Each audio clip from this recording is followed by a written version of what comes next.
का तहे दिल से ग्वालियर में स्वागत करता है। तालियों की गड़गड़ाहट से स्वागत किया जाए। मंच पर आसीन हमारे विधानसभा के अध्यक्ष और जिन्होंने एक हर्ष और उमंग का वातावरण और एक हर्ष और उमंग का वातावरण इसलिए है, दो कारण हैं।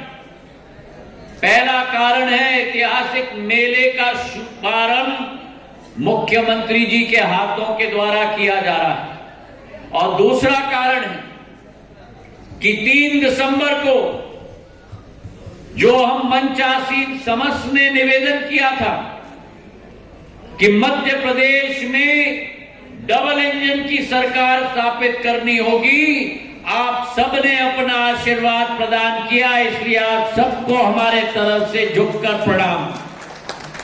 और ये विश्वास हम आपको दिलाते हैं कि भारतीय जनता पार्टी ने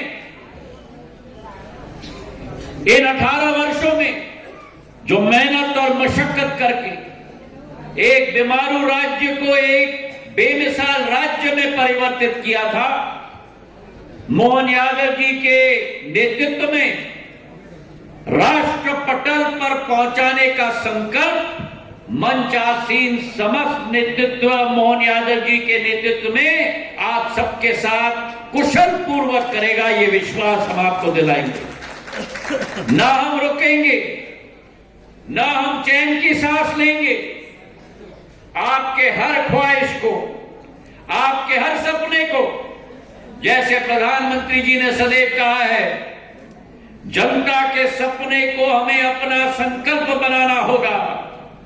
जनता के सपने को हमें अपना संकल्प बनाना होगा, और उसी संकल्प को जब तक सिद्धि तक हम ना पहुंचाए तब तक जी जान मेहनत करके दिन रात एक करना होगा। आज इस कार्यक्रम में हमारे विभाग के मंत्री चैतन्य कश्यप जी, मेरे दिल के में एक उमंग है, क्योंकि आज जब एक तरफ हमारे मुख्यमंत्री जी उपस्थित हैं महाकाल की नगरी से, उज्जैन की महाकाल की नगरी, जिस उज्जैन के साथ सिंधिया परिवार का एक बहुत पुराना रिश्ता रहा है। पहली राजधानी हमारी उज्जैन की होती थी। उस उज्जैन से हमारे मोहन यादव जी, महाकाल की नगरी के मोहन यादव जी आज मुख्यमंत्री के रूप में उपस्थित हैं। एक उमंग की भावना ग्वालियर चंबल संभाग में है। और वहीं दूसरी तरफ चेतन कश्यप जी भी हमारे बीच में है।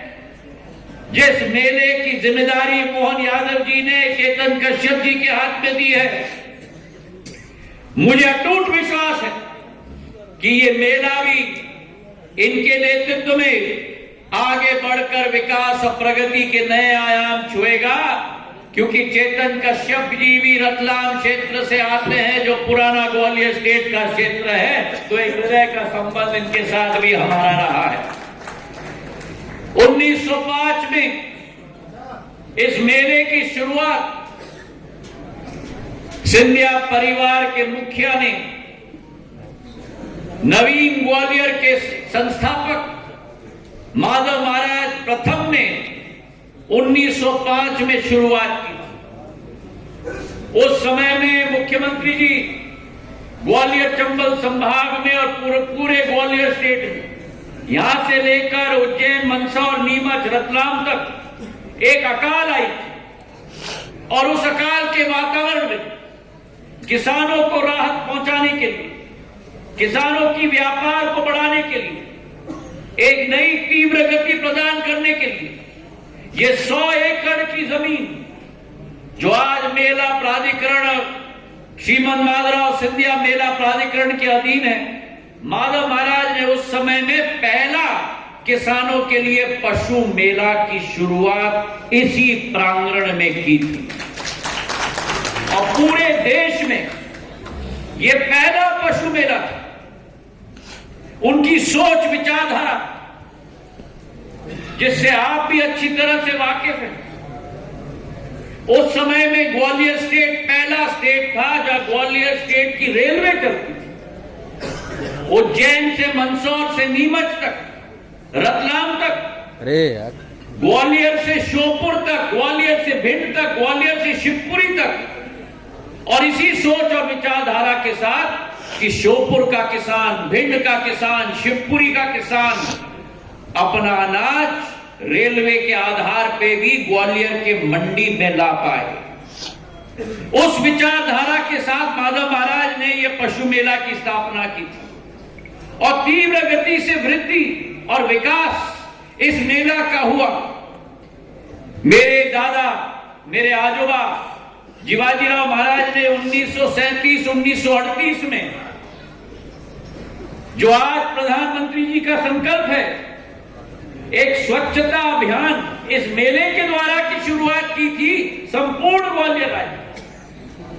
इस मेले में स्वच्छता अभियान की शुरुआत की, एक रेडियो सिस्टम पूरे मेले में बिछाया और जो भी किसान और जो भी व्यापारी अपना माल देश के किसी भी कोने में बेचना चाहता था, अगर वो रेलवे का टिकट खरीदता था, यहां से गुजरात जाने के लिए, उत्तर प्रदेश जाने के लिए, उस रेलवे टिकट पर रियायत, डिस्काउंट ग्वालियर स्टेट के द्वारा उस किसान और व्यापारी को दिया जाता था, ताकि ग्वालियर का माल, ग्वालियर का व्यापार देश भर में जा पाए। और उसी सोच और विचारधारा को आगे लेते हुए 1984 में मेरे पूज्य पिताजी ने एक रूपरेखा इस मेले के लिए बनवाई। एक मेला प्राधिकरण 1996-97 में स्थापित की और उसी सोच और विचारधारा को आगे लेते हुए 1984 में मेरे पूज्य पिताजी ने एक रूपरेखा इस मेले के लिए बनवाई। एक मेला प्राधिकरण 1996-97 में स्थापित की और एक भाई बहन का रिश्ता, जैसे अंतर्राष्ट्रीय जगत में दो शहरों का रिश्ता होता है भाई बहन का, वैसे मेले का रिश्ता दिल्ली के प्रगति मैदान के ITPO के साथ ग्वालियर मेला का रिश्ता पूर्ण रूप से फॉर्मल रिश्ता बनाने का काम 1996-1997 में मेरे पूज्य पिताजी ने किया। एक भव्य रूप ITPO, international trade fair authority के साथ इस मेले का रिश्ता बना और धीरे धीरे मेले का व्यापार, मेले के कारोबार, मेले का आय का स्रोत भी बढ़ता गया।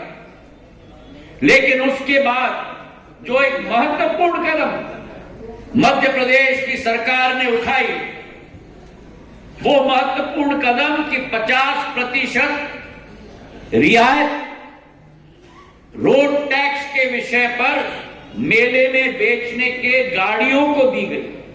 और आज इस मंच से मैं मोहन यादव जी को दिल के गहराइयों से धन्यवाद देना चाहता हूं कि एक बार भी मुझे पिछले 1 महीने में, जब से इन्होंने पद ग्रहण किया, एक बार भी मुझे निवेदन नहीं करना पड़ा। हमारे मुख्यमंत्री ने स्वयं निर्णय लिया कि मैं मेले में तभी आऊंगा जब कैबिनेट के द्वारा वो 50% रियायत मेले को देकर मैं आऊंगा। ऐसी सोच और विचारधारा मोहन यादव जी की रही है व्यापार को बढ़ाने के लिए। और मैं आपको विश्वास दिलाना चाहता हूं, पिछले बार कोविड के पहले 400 करोड़ की रेवेन्यू थी इस मेले की। जब कोविड के 1 साल पहले हमने रियायत दी, 700 करोड़ का टर्नओवर हुआ। और मुख्यमंत्री महोदय, जब कोविड के बाद पहले साल हमने रियायत दी, 700 करोड़ का टर्नओवर बढ़ के 1000 करोड़ का टर्नओवर मेले का बन चुका है। और आज ग्वालियर के जनता के तरफ से मैं विश्वास दिलाना चाहता हूं कि आपकी जो असीम कृपा रही है, आने वाले समय में इस रिकॉर्ड को भी हम आपके नेतृत्व में तोड़ने जाएंगे। मैं आपसे एक ही निवेदन करना चाहता हूं कि इस मेले को भव्य रूप हमें देना होगा। अभी नरेंद्र सिंह जी कह रहे थे, इस मेले में केवल व्यापार नहीं होता, केवल खान पान की व्यवस्था नहीं होती, लेकिन इस मेले में हमारे इतिहास और परंपरा के आधार पर संस्कृति, नृत्य, हमारे इतिहास की कल्पना इस मेले के मंच पे किया जाता है। मैं आपके द्वारा और चेतन जी को भी निवेदन करना चाहता हूं कि अगले वर्ष भव्य रूप से राष्ट्रीय स्तर के हमारे कलाकारों को हमें यहाँ आकर्षित करना चाहिए, ताकि एक रंगमंच भी ये बने। ग्वालियर चंबल संभाग राजा मान सिंह तोमर की नगरी है, संगीत विश्वविद्यालय है, जो आपके दिल के बहुत करीब है मुख्यमंत्री जी। एक भव्य सांस्कृतिक रूप भी इस मेले को हम दे पाए। इन्हीं शब्दों के साथ आप आज हमारे बीच में आए, दिल के गहराइयों से आपको बहुत बहुत धन्यवाद। जय हिंद, जय भारत।